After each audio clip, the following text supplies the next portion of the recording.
I just noticed yesterday that one of my videos has been taken down. It's the one called Another Muslim Who Can't Take Criticism, which was about the wimpy cyber-terrorist, apparently too scared to face me in an honest debate, let alone blow himself up for his ridiculous faith, who used the subscribe account glitch to attack me. But I think I can figure out why it was taken down. Now, the page says this video has been removed due to terms of service violation, but we all know that's bullshit.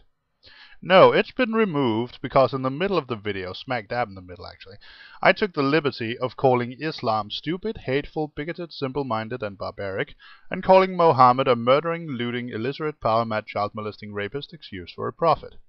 And I want to take this opportunity to apologize to all Muslims who were offended by this. I was pretty pissed at the time, and I went a little too far. I'm sorry. Your religion is not simple-minded. But anyway, this is of course the reason the video was removed. But we all know that if I said something similar about Christianity, that video wouldn't be touched.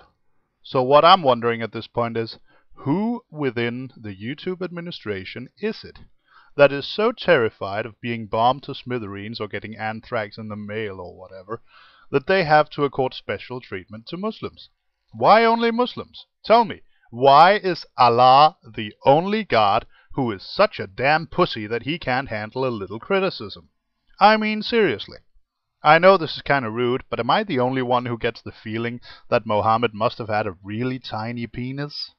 Seriously. To have followers that act like that and to encourage them, as the Quran so clearly does, you've got to have issues. Of course, had he lived today, Mohammed would have instantly been locked in a mental institution. Hell, he probably would have gotten the ward right next to Jesus, and then they could have had a food fight over whose revelation was best. I mean, come on, guys. Why the double standards?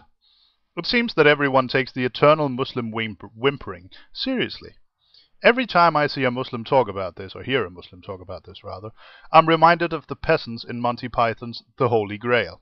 I mean, all they ever say is, "Help, I'm being oppressed." Get over it, people. Honest criticism is not oppression. It ain't racism either while we're at it. It's simply an observation of the fact that except for a few tribes of pygmies in the jungle and on some deserted Pacific islands, you guys have the most primitive religion around. Learn to handle a little criticism, and then let's take it from there. Until you do, crawl the fuck back into your caves. And just for a round off, I think I'll quote Pat Condell and say, peace, especially to everyone in the religion of peace.